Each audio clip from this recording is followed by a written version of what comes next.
جو لوگ اللہ پر ایمان لائیں، کہیں کہ ہمارا رب اللہ ہے، پھر اس پر جم جائیں، ان پر فرشتوں کا نزول ہوتا ہے، نہ کوئی غم کرو نہ خوف، خوشیاں مناؤ جنت کی جس کا تم سے وعدہ کیا گیا تھا۔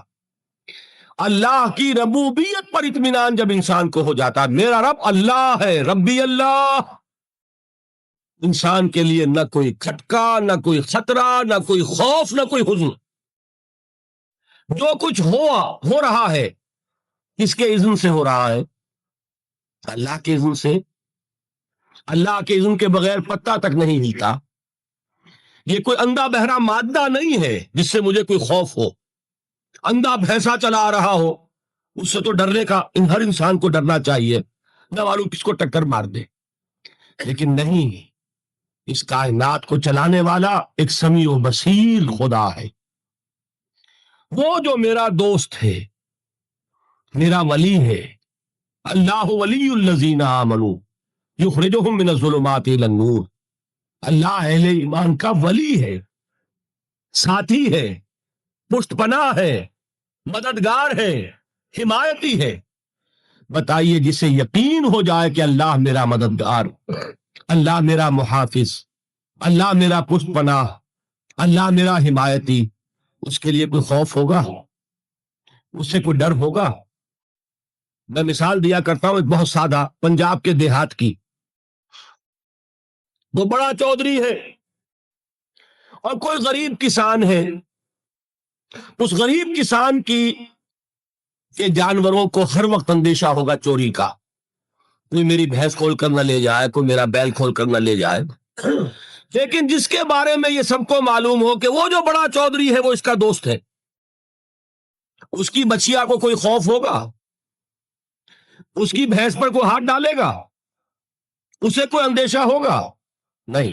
کیوں؟ کہ وہ بڑا چودھری، بڑا اس کا یہاں کا سردار، جاگیردار، سب کو معلوم ہے وہ میرا دوست ہے، کوئی میرے خلاف اقدام نہیں کر سکتا۔ اس دنیا میں یہ چھوٹی سی بات اگر آپ کے دلی اطمینان اور سکون کا باعث بن سکتی ہے تو ذرا تصور کیجئے۔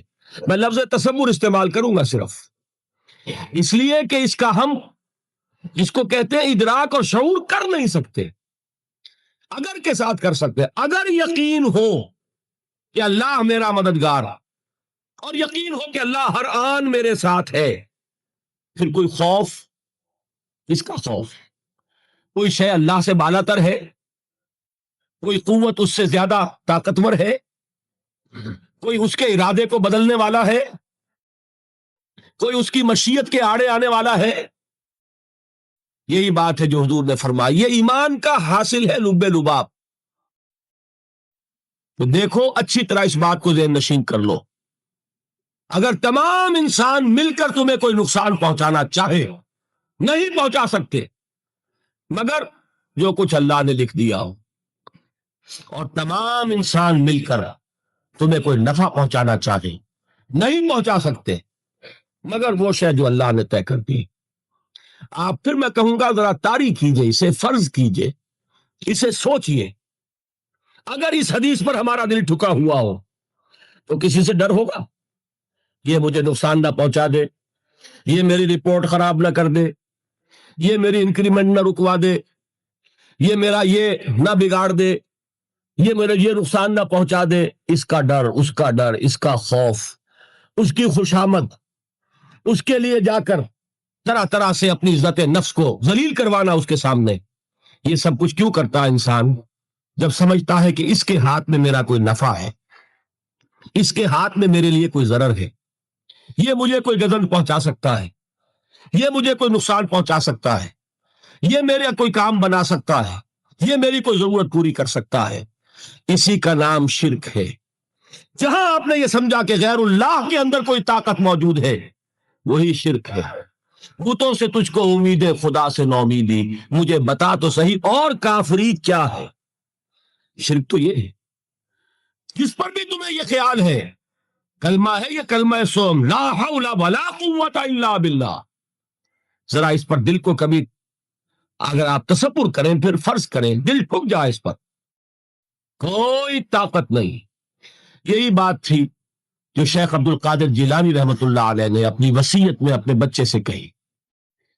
11ویں دینے والے ہیں، لیکن حضرت شیخ عبد القادر جیلانی کی وصیت اور تعلیمات کو کتنے لوگ ہیں کہ جانتے ہو؟ یہ جن مقامات تک پہنچے ہیں وہ کس چیز کی بدولت پہنچے؟ انہوں نے جو پیغام دیا وہ کیا تھا؟ اے میرے بچے، جس طریقے سے قرآن مجید میں حضرت لقمان کی نصیحتیں جو ہے نقل کر دی گئی ہیں، میں یہ عرض کروں گا بالفرض اگر قرآن حضرت عبد القادر جیلانی کے بعد نازل ہوا ہوتا تو شیخ عبد القادر کی یہ نصیحتیں بھی قرآن میں درج ہوتی. اتنی اونچی نصیحتیں ہیں. اے میرے بچے، اس حقیقت کو ذہن نشین کر لے، لا فاعل فی الحقیقت ولا مؤثر الا اللہ. اس کائنات میں نہ کوئی فاعل حقیقی ہے نہ مؤثر حقیقی ہے سوائے اللہ کے. کسی شے میں کوئی تاثیر نہیں اگر اللہ نہ چاہے. آگ جلا نہیں سکتی اگر اللہ نہ چاہے. پانی ڈبو نہیں سکتا اگر اللہ نہ چاہے. زہر ہلاک نہیں کر سکتا اگر اللہ نہ چاہے. کوئی چیز فائدہ نہیں پہنچا سکتی اگر اللہ نہ چاہے. تو در در پہ کیوں سر جھکاتے ہو؟ در در پر کیوں جبیں سائی کرتے ہو؟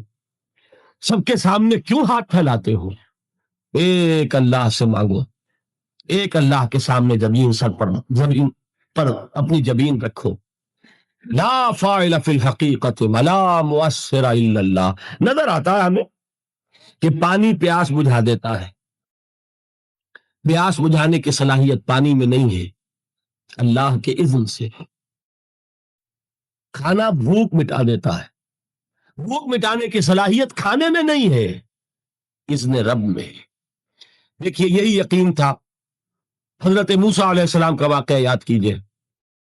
سامنے سمندر آ گیا ہے، قوم دیکھتی ہے پیچھے کہ گرد و غبار کا طوفان ہے. معلوم ہوا کہ فرعون اپنے لشکر سمیت آ گیا ہے.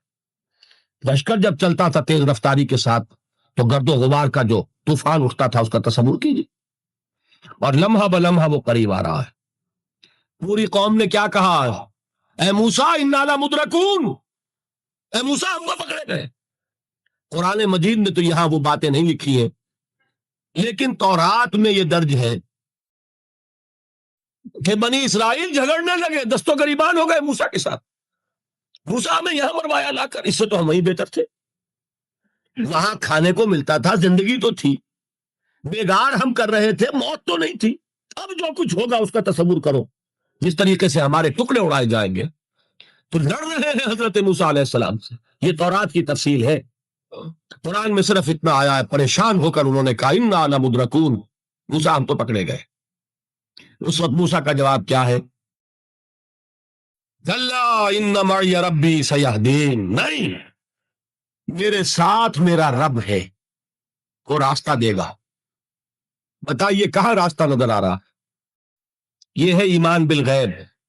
راستہ نظر نہ آئے تب اللہ پر یقین ایمان ہے. جیب میں پیسے ہوں اور تب دل کو اطمینان ہے تو ایمان کس پر ہوا؟ پیسے پر، اللہ پر نہیں. جب وسائل و ذرائع نہ ہو اور پھر یقین ہو کہ اللہ مسبب الاسباب ہے، وہ اسباب کا پابند نہیں ہے، وہ اسباب کا محتاج نہیں ہے، اسباب اس کے محتاج ہے. اگر یہ یقین ہے تو اللہ پر ایمان ہے. یہ نہیں ہے تو تمہارا ایمان اسباب پر ہے، وسائل پر ہے، ذرائع پر ہے، مادیات پر ہے، اللہ پر نہیں. اس وقت کہاں راستہ تھا؟ کوئی راستہ تھا؟ سمندر ہے اور ادھر سے لشکر آ گیا ہے. کلا ان معی ربی سیہدین. اب دیکھیے ایمان کہہ دینا آسان ہے، ہوا معکم اینما کنتم، جہاں کہیں بھی تم ہوتے ہو اللہ تمہارے ساتھ ہوتا ہے.